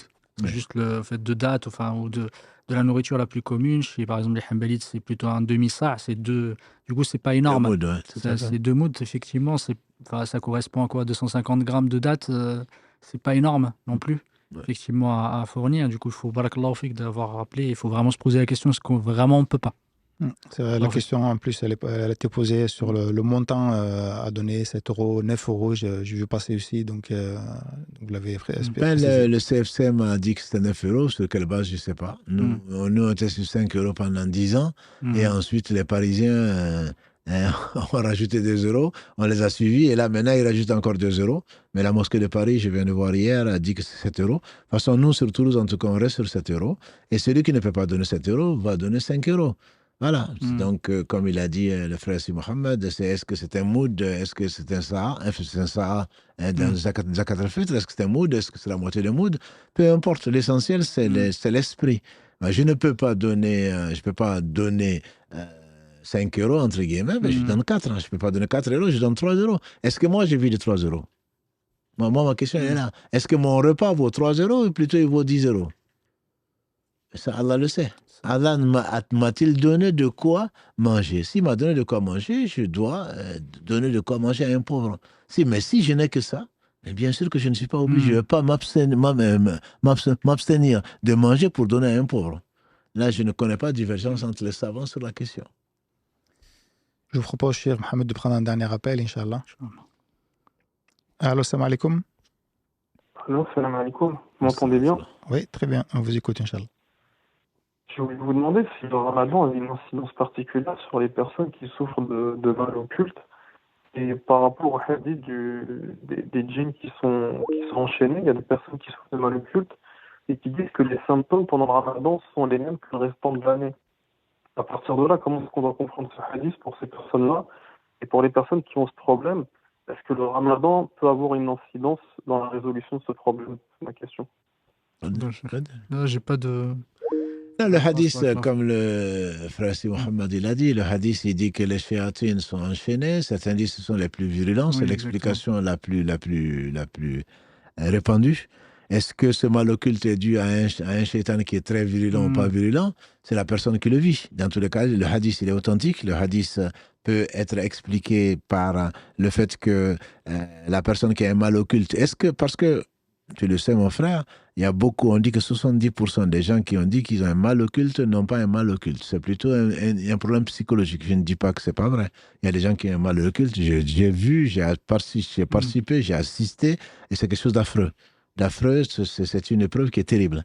Voilà, je ne nie pas du tout ça. Au contraire, je ne nie pas. Simplement, souvent, parfois, entre déprime et autre chose, entre maladie psychologique et maladie psychiatrique, les gens mettent tout sur le compte du mal occulte. Je ne dis pas que... Le mal occulte existe, c'est évident, il existe. Il a été prouvé dans le Coran comme dans la Sunna, il existe. Maintenant, est-ce que c'est vraiment le mal occulte que la personne vit? Je ne sais pas. Et si c'est le cas, il faudrait admettre que le shaitan en question n'est pas aussi virulent que d'autres virulents qui ont été enchaînés. Après, je ne peux pas te donner plus d'informations sur ça. D'accord. Mais après, la question, c'est aussi de savoir, pour les cas sérieux de mal occulte, est-ce que la période du mois de Ramadan a une incidence sur ces personnes-là, sur les cas de ces personnes-là? C'est-à-dire, est-ce qu'il y a des facteurs qui peuvent favoriser une guérison durant ce mois? Certainement, puisque comme on a vu avec l'épisode sur la vie de l'imam Ahmad, quand il fasse miséricorde, il est clair que la piété va nuire beaucoup au shaitan, qu'il soit enchaîné ou non enchaîné. On dit que le shaitan de Omar ibn Khattab marchait sur l'état de Médine, il ne pouvait pas se rapprocher de lui. On dit que quand il y avait un mal occulte qu'on appelait l'imam Ahmad et qu'il n'avait pas le temps, qu'il dit au djinn, que l'imam Ahmad lui dit de sortir et le djinn dit « moi je sors ».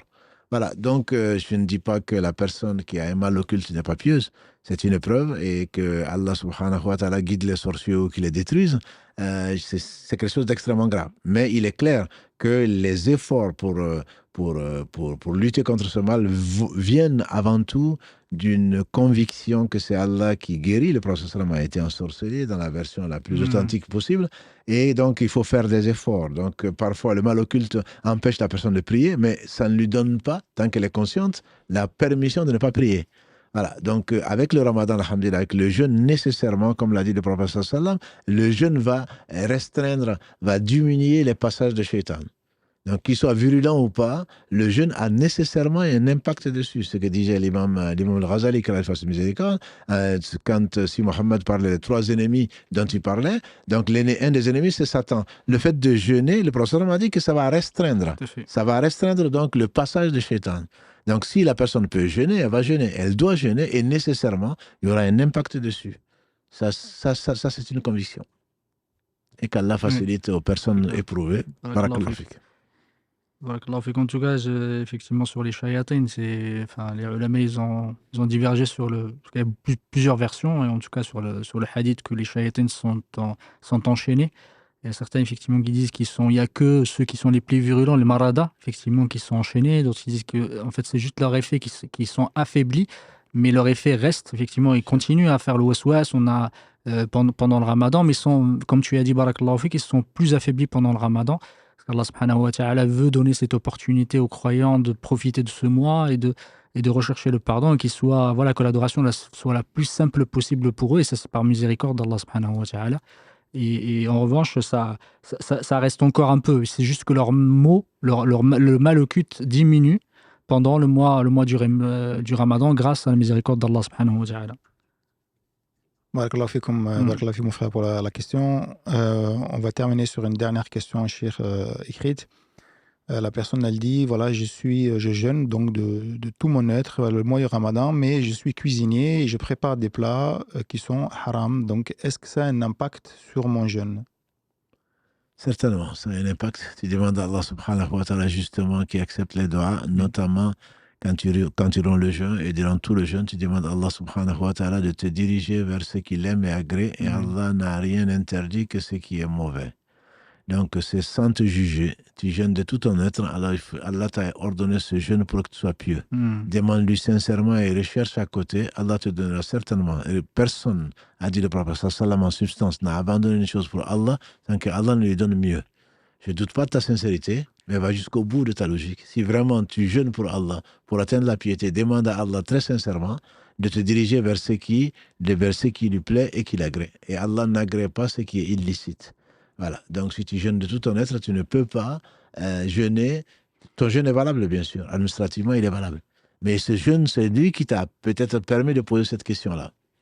Voilà. Donc, tu cherches la vérité, Allah va te montrer la vérité. La facilité est après la difficulté. Ça va te gêner, et comment est-ce que j'ai trouvé un autre travail, etc.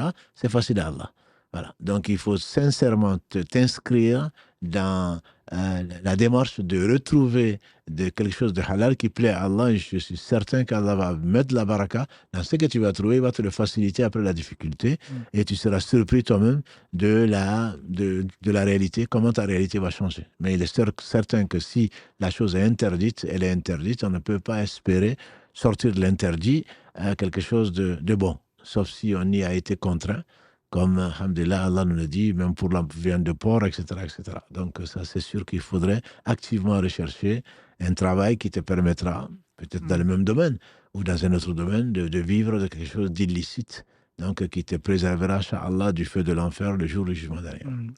Cher, quand on est cuisinier, qu'on prépare un plat et qu'on respire la fumée des plats qu'on prépare, est-ce que ça rompt le jeûne? Alhamdulillah, c'est connu. Ça ne rompt pas le jeûne, Inch'Allah, ça ne rompt pas le jeûne. Simplement, le fait, ça dépend de ce que l'on prépare par rapport à la récompense, mais ça ne rompt pas le jeûne. On peut même goûter le plat. Et pour un cuisinier, je pense qu'il n'a pas assez faim. Et il sait goûter et ne pas l'avaler. Quand on peut goûter le plat parce qu'on est cuisinier ou parce qu'on est cuisinière ou parce que voilà, on nourrit un enfant, quelqu'un qui ne jeûne pas pour voir si c'est trop chaud, si c'est assez salé, etc. Ça, c'est permis. Mais bon, il faudrait, même si les chéatines sont enchaînées, il faudrait faire attention. Profiter de temps en temps. Il ne faudrait pas faire semblant d'avoir oublié. Et voilà, et de prendre une cuillère où finalement, mais je ne suis vraiment pas sûr que c'est salé. Donc voilà. C'est comme la vieille dame qui, effectivement, elle était très très vieille. Et elle avait vu faire toute la journée de ramadan. Elle lui a dit, mais comment tu fais?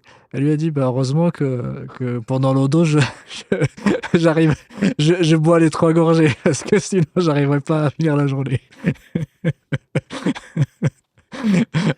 Du coup, elle en profite à chaque fois pendant l'odo là, de boire les 3 gorgées. Donc, elle doit certainement renouveler ses habitudes. Exactement, je vous aime souvent. Alhamdulillah. Barakallahu fik, Cheikh Mohamed, pour ce partage. Alhamdulillah, on s'excuse encore une nouvelle fois. Bon, on arrive, il est déjà minuit passé, donc il y a beaucoup de questions. On n'a pas pu toutes les poser, mais alhamdulillah, je pense qu'il y a beaucoup de questions aussi qui sont posées et auxquelles vous avez déjà répondu pendant le live. Donc, on vous invite à écouter le replay dès demain, Inch'Allah, soit même d'ici quelques minutes sur Facebook ou dès demain sur YouTube ou demain, enfin plutôt en fin de journée. Donc, n'hésitez pas à réécouter le live et puis on vous donne rendez-vous, Inch'Allah, le lundi où vous pourrez poser des questions, notamment sur le Ramadan, mais des questions ouvertes également. Cheikh Mohamed, je vous laisse terminer, Inch'Allah. Barakallahu fik, jazakallah khair, Cheikh. Barakallahu fikum, Karim et Mohamed, qu'Allah vous récompense par le meilleur, qu'Allah récompense par le meilleur nos frères et qu'il leur facilite ce Ramadan, la continuité du Ramadan, et qu'ils profitent de ces moments pour rechercher l'agrément d'Allah subhanahu wa ta'ala et gagner le paradis et sortir par là, comme on a dit, pardonné par Allah subhanahu wa ta'ala. Et Allah subhanahu wa ta'ala, il a réservé chaque jour des gens qui sauvent de l'enfer. Et qu'Allah subhanahu wa ta'ala nous fasse parmi ceux-là, parmi qu'Allah subhanahu wa ta'ala va choisir pour être sauvé du feu de l'enfer.